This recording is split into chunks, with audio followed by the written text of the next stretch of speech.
In PeopleSoft, non-employees are affiliates of the university, volunteers, contractors, temporary visitors. Non-employees are added to PeopleSoft so that they can have ID cards, email access, and/or library access. Be sure not to confuse non-employees with pre-employment. New employees that will be on state or research foundation payroll are not added as non-employees. They're added for pre-employment. Any current students or employees are not added as non-employees either. They're already in PeopleSoft. When you need to add new non-employees to PeopleSoft, you must first check if they already exist in PeopleSoft using Search Match. Once you've determined they don't already exist, you can add them. Here's how. Click on Main Menu, SBU, SBU Campus Community, Use, Add Non-Employee. Click on Add the Person. First, complete the Biographical Details tab. Click Add Name, and then choose Prefix. Before typing the name, be sure your caps lock is off, and then type first and last names. Add middle initial and suffix as appropriate, and click OK. In biographical information, date of birth is required. Enter it using month, day, year format. Also complete birth country by clicking on the magnifying glass and selecting the country. Do not fill in campus ID unless the person does not have a social security number. If they don't, contact HR to get a USB number and enter that here. Even if the person later gets a social security number, the USB number will remain in this field. In biographical history, complete effective date as the employee's hire date.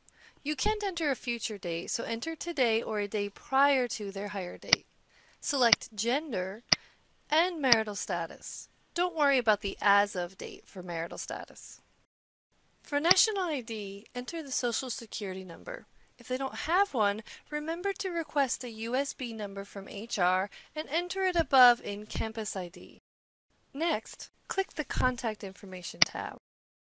To complete the home address, click Edit Address, complete the home address information, and click OK. If filling out a foreign address, click Change Country first, and then complete the address. Note, though, that for library access, the home address must be local. To add another address type, like mailing address, click the Add a New Row button to the right of Address Type, select the address type, click Edit Address, and complete the address information. If you accidentally add extra rows, remove them by clicking the Remove Row button. Select Ethnic Group by clicking the magnifying glass and choosing the appropriate option. Click the Non-Employee Info tab. Action date defaults to today. For begin date, enter the date the person will begin and the date the information on the page is effective for effective date. For expected end date, enter the date, even if just an estimate, the person will end.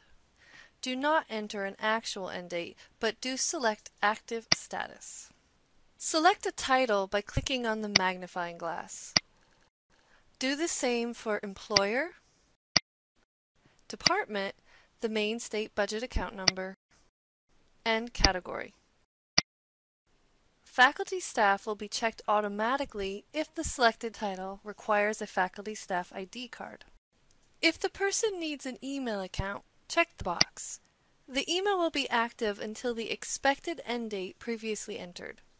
If they need library access, check that box. Remember that they must have a local home address for library access, and the access continues until the expected end date. Click the Office Address tab and complete Zip 4 with the 4-digit office zip code. Click the Tab key on your keyboard and the building number will automatically populate. Then add the room number.